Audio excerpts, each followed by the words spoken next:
Hi students, in the previous class we discussed now about that mechanism of urine formation. There are 4 stages are there involving in the urine formation in tubular, in nephrons. They are first stage is that glomerular filtration, second one tubular reabsorption, third one tubular secretion, and fourth one concentration of urine. Glomerular filtration already we learned that one. First renal artery enter into that enter into that kidney along with wastes, okay, brings oxygenated blood from heart to kidney through hilus, and after it enter, it will divide into afferent arteriole enter as a enter into that Bowman's capsule, where it forms network of blood capillaries, which is called glomerular, and leave as a afferent arteriole. So blood comes from renal artery to afferent arteriole, and it will be blood pressure particularly helps that one to filtrate that all the nitrogenous wastes, extra salts, okay, important excess amount of water, except blood cells and some important proteins are not filtered. Remaining all will be get filtered here in the glomerulus, isn't it? And particularly here the Bowman's capsule walls, it consisting of podocyte cells. These podocyte cells filter that blood, means it collecting that all the wastes like extra salts, nitrogenous wastes, minerals, and excess amount of water, except blood cells and proteins. Remaining all will be filtered here. Such filtration is called ultrafiltration, and that filter matter will be entered which is called primary urine. So primary urine is formed here in the end of this glomerular filtration. Second one is that tubular secretion. Primary urine already is reached here. Then tubular secretion. You know the tubular reabsorption. Tubular reabsorption. Third one is that tubular secretion, and fourth one is that concentration of urine. Tubular reabsorption, if you take the peritubular capillaries, this is the peritubular capillaries, okay, under around the PCT, this is peritubular capillaries. Small you are observing, this is peritubular capillaries, okay. Around the PCT means this is proximal convoluted tubule up to here, this is, okay. Around this small capillaries you are observing, this is peritubular capillaries around the proximal convoluted tubule reabsorbs all the useful components of primary urine, such as glucose, amino acids, vitamin C, potassium, calcium, sodium, chloride, and 75% of water is reabsorbed. Reabsorbed means once again they have to collecting, isn't it? See here, potassium, calcium, minerals, nitrogenous wastes, okay, excess amount of water, everything is filtered except blood cells and important proteins, and this is called primary urine, okay. From the walls of podocyte cells of this Bowman's capsule has filtered this one except blood cells and proteins, and such filtration is called ultrafiltration. And due to ultrafiltration, primary urine form, it consisting of glucose, then amino acids, then vitamin C, potassium, calcium, all excess amount of water, everything has once again reabsorbed. Reabsorbed means ఒక్కసారి ఇంకోసారి పీల్చుకుంటాయి మొత్తం. దీంతో ఏమవుతుంది? So important salts are once again it will be needed for the metabolic activities for our body. So for that it will be reabsorbing, okay, 75% of water. That's why this stage particularly is called tubular reabsorption. Which tubular are doing this one? Peritubular, which is surrounded the proximal convoluted tubule. ఈ proximal convoluted tubule కు చుట్టూ ఉన్నటువంటి పెరిట్యూబులర్ ఏవైతే capillaries కనిపిస్తున్నాయో అవన్నీ ఏం చేస్తాయంటే ఈ primary యూరిన్లో ఉన్నటువంటి ముఖ్యమైనటువంటి ఉపయోగకరమైనటువంటి, ఓకే, శరీరానికి అవసరమైనటువంటి ఏవైతే amino acids, glucose, vitamin C అన్నీ కూడా ప్రైమరీ యూరిన్లో ఉంటాయి, ఒక బ్లడ్ సెల్స్, ప్రోటీన్స్ తప్ప. ఇవన్నీ ఉపయోగపడేవే దీంట్లో ఉండేటివి, వాటిని మళ్ళీ పీల్చుకుంటాయి. Once again it will be useful to our body for various metabolic activities. So reabsorption has takes place here in the proximal convoluted tubule, isn't it? So the peritubular capillaries around the proximal convoluted tubule reabsorbs all the useful components of primary urine, such as glucose, amino acids, vitamin C, potassium, calcium, sodium, chlorides, and 75% of water. Next one, tubular secretion. Third one, tubular secretion. So it is the active secretion, means here it is the active secretion of waste products by blood capillaries.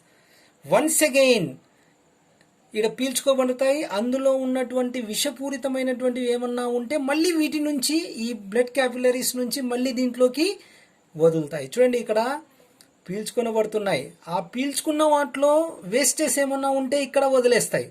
Okay, this is that here. It is the active secretion of waste products by blood capillaries.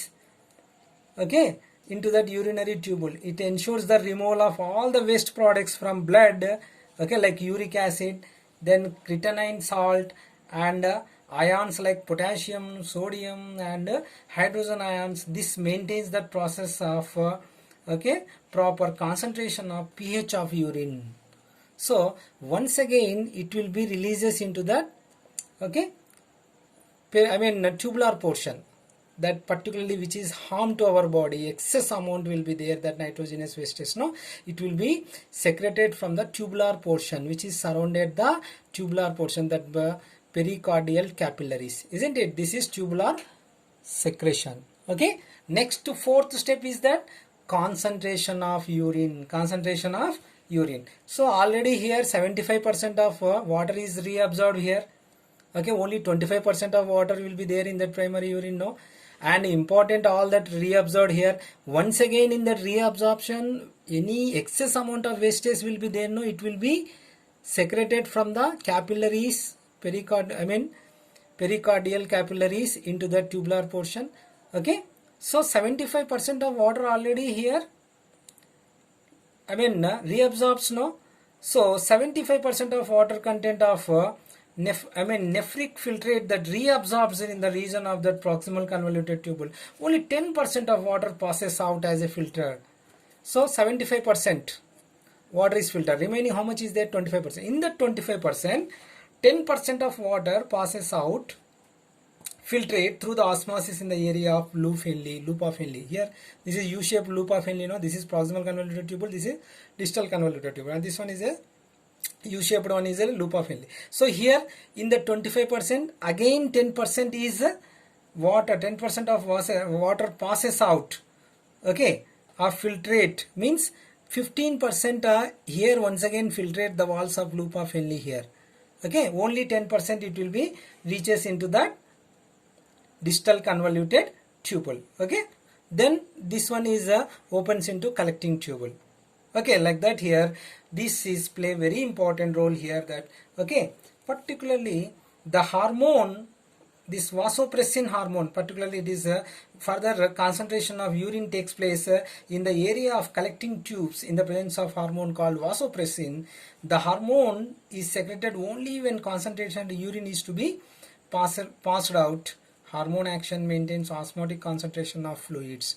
So that's why hormone also play very important role here to to become that concentrated formation of urine. Vasopressin is that hormone which is helps that one to excrete that okay, concentrated urine. Simply if this vasopressin hormone is not secreted in sufficient amount, what would be happen? Simply there is no concentration of urine is excreted. Okay, simply it will be releases that more urine, okay, at each time. Nearly actually we have to releases 1.2 to 2 liters per day, that as an urine, but lack of vasopressin, no, we have to releases nearly 15 to 20 liters of urine. Okay, that is diluted urine, particularly we have to release due to lack of this vasopressin. So vasopressin is that hormone which controls that and particularly it will be helps that to release that concentrated urine. If it is not released in sufficient amount of vasopressin, that concentration becomes diluted and we have to release more water, more urine we can release, but it consisting of very less concentrate, isn't it? So that is nothing but vasopressin. Lack of vasopressin causes that diabetes insipidus. Diabetes insipidus is one of the hormone, okay, which is responsible for causing, vasopressin is one of the hormone which is responsible for causing diabetes insipidus. So this is the total formation of urine. Total 4 stages are involving there. One is that glomerular filtration, second one is that tubular reabsorption, then tubular secretion and formation of concentrated urine. Of course, all the distal convoluted tubules are opens into collecting tubule. Collecting tubules are opens in, of course, in the calyces finally they have to enter into the pelvis. Pelvis is the, wider part of the ureter, and all some lakhs of pelvis are united together to enter into the, okay, pelvis. Pelvis opens into the ureter. Ureter opens into urinary bladder. Urinary bladder opens outside through urethra. This is the formation of, and mechanism of, particularly formation of or mechanism of urine. Thank you, students.